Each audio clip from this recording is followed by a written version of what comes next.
অসম চিকিৎসা মহাবিদ্যালয়ৰ আপোনালোকে সংবাদ মাধ্যমত দুই চাৰি কথা এতিয়া শুনিছে।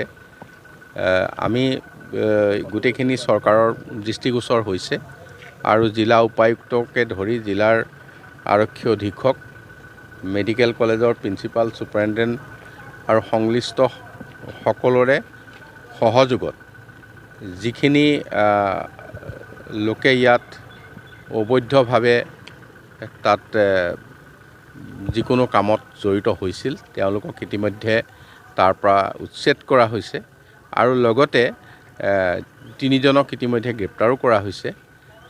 গোটেইখিনি এতিয়া নিয়ন্ত্ৰণৰ ভিতৰত আছে আৰু পৰৱৰ্তী সময়ত আমি তাত কিছু বিকল্প ব্যৱস্থাও গ্ৰহণ কৰিছোঁ, যিখিনি ব্যৱস্থাৰ কাৰণে ৰাইজে কোনো তেনেধৰণৰ মানুহে ওচৰলৈ কাষ চাপিব লগা নহয়, সেই সকলো ব্যৱস্থা লোৱা হৈছে।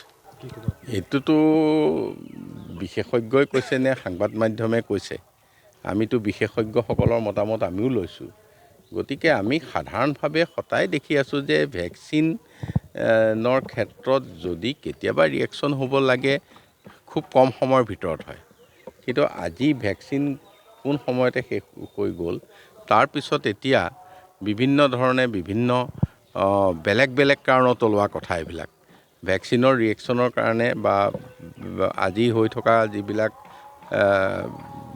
ঘটনা, সেইবিলাক সকলো সময়তে তেনে ঘটনা ঘটি আছিল, কিন্তু আজি সেইটো ভেকচিনৰ লগত জড়িত কৰি পেলাইছে। আমি জনামতে যিখিনি আমি ৰিপৰ্ট সংগ্ৰহ কৰিছোঁ তাত ভেকচিনৰ পৰা এনেধৰণৰ কোনো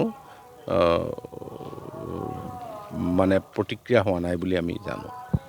অসম চিকিৎসা মহাবিদ্যালয়ৰ আপোনালোকে সংবাদ মাধ্যমত দুই চাৰি কথা এতিয়া শুনিছে।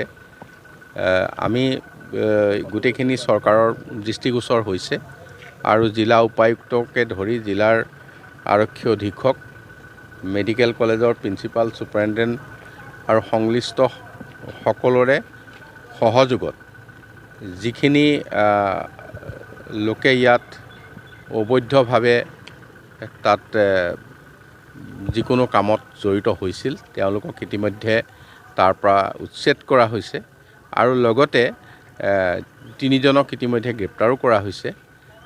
গোটেইখিনি এতিয়া নিয়ন্ত্ৰণৰ ভিতৰত আছে আৰু পৰৱৰ্তী সময়ত আমি তাত কিছু বিকল্প ব্যৱস্থাও গ্ৰহণ কৰিছোঁ, যিখিনি ব্যৱস্থাৰ কাৰণে ৰাইজে কোনো তেনেধৰণৰ মানুহে ওচৰলৈ কাষ চাপিব লগা নহয়, সেই সকলো ব্যৱস্থা লোৱা হৈছে। এইটোতো বিশেষজ্ঞই কৈছে নে সংবাদ মাধ্যমে কৈছে, আমিতো বিশেষজ্ঞসকলৰ মতামত আমিও লৈছোঁ। গতিকে আমি সাধাৰণভাৱে সদায় দেখি আছোঁ যে ভেকচিনৰ ক্ষেত্ৰত যদি কেতিয়াবা ৰিয়েকশ্যন হ'ব লাগে খুব কম সময়ৰ ভিতৰত হয়, কিন্তু আজি ভেকচিন কোন সময়তে শেষ হৈ গ'ল।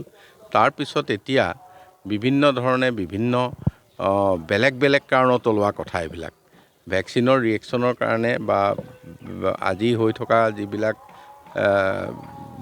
ঘটনা, সেইবিলাক সকলো সময়তে তেনে ঘটনা ঘটি আছিল, কিন্তু আজি সেইটো ভেকচিনৰ লগত জড়িত কৰি পেলাইছে। আমি জনামতে যিখিনি আমি ৰিপৰ্ট সংগ্ৰহ কৰিছোঁ তাত ভেকচিনৰ পৰা এনেধৰণৰ কোনো প্ৰতিক্ৰিয়া হোৱা নাই বুলি আমি জানো।